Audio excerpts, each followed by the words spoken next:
அன்பான சிம்ம ராசிக்காரர்களே, 2025 28 வரைக்கும் உள்ள சனி பெயர்ச்சியும் ராகு கேது பெயர்ச்சியும் வச்சு யோசிக்கும் போது சிம்ம ராசி இளைஞர்கள் மிக மிக எச்சரிக்கையாக இருக்க வேண்டிய ஒரு காலகட்டம் தான் இது. இந்த கால அளவில் நீங்கள் நன்மை என்று நினைத்து அநேகமான திண்மைகள் செய்யக்கூடிய சாகச்சரியங்கள் உருவாகும். 7ல் ராகு வர்றதுனால், களத்திரஸ்தானத்தில் ராகு வருகிறதுனால் நீங்கள் உங்களுடைய காதல் விஷயங்களில் மிக மிக ஜாக்கிரதையாக இருக்க வேண்டும். பொதுவாக கண்டக சனி அஷ்டம சனி நேரங்களில் உருவாகும் எந்த ஒரு ரிலேஷன்ஷிப்பும், அது நண்பர்களாயிருக்கலாம், காதலர்களாயிருக்கலாம், அந்த நேரத்தில் நடக்கிற திருமணம் கூட ஆயிருக்கலாம். ஆனால் அது ஜெனுவினாக இருக்காது. இது நீங்கள் முதல்ல தெரிஞ்சுக்கணும். ஆயதனால் தற்போது உங்களுக்கு கண்டக சனி முடிந்து அஷ்டம சனி ஆரம்பிக்க போகிறது. அது மட்டுமல்ல, உங்களுடைய காதல், திருமணம் அது போன்ற விஷயங்கள்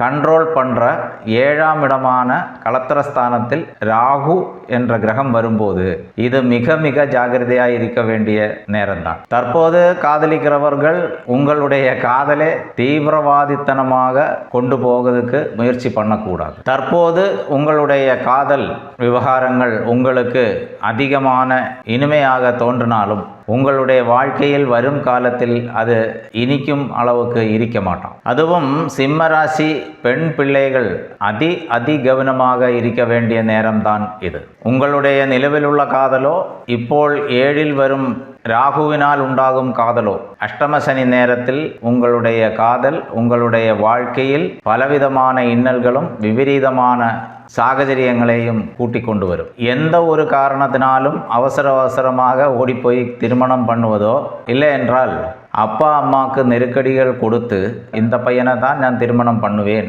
இல்லை என்றால் இந்த பொண்ணை தான் நான் திருமணம் பண்ணுவேன் என்று சொல்லி திருமணத்துக்கோ நீங்கள் முயற்சி பண்ணக்கூடாது. அப்படி திருமணம் பண்ணால் உங்களுடைய வரும் கால வாழ்க்கை பூஜ்யமாக போயிடும். பள்ளி கல்லூரியில் போகும் பிள்ளைகள், ஆண் பிள்ளைகளும் பெண் பிள்ளைகளும், அதில் பெண் பிள்ளைகள் மிக கவனமாக இருக்க வேண்டும். பெண் பிள்ளைகள் இப்போது ஆண் பிள்ளைகளை விட ரொம்ப வேகமாக யோசிக்கிற காலம் இது. அது மட்டுமல்ல, இப்போ எல்லாரோட கையிலும், கல்லூரி பசங்களோட கையிலும், பள்ளி மாணவிகளோட கையிலும் எப்போதும் செல்போன் கொண்டு நடக்கிற காலம் இது. எந்த நேரத்திலும் நீங்கள் மற்றவர்களுடன் தொலைபேசியில் பேசும்போதோ, நீங்கள் வீடியோ கால் செய்யும் போதோ மிக கவனமாக இருக்க வேண்டும்.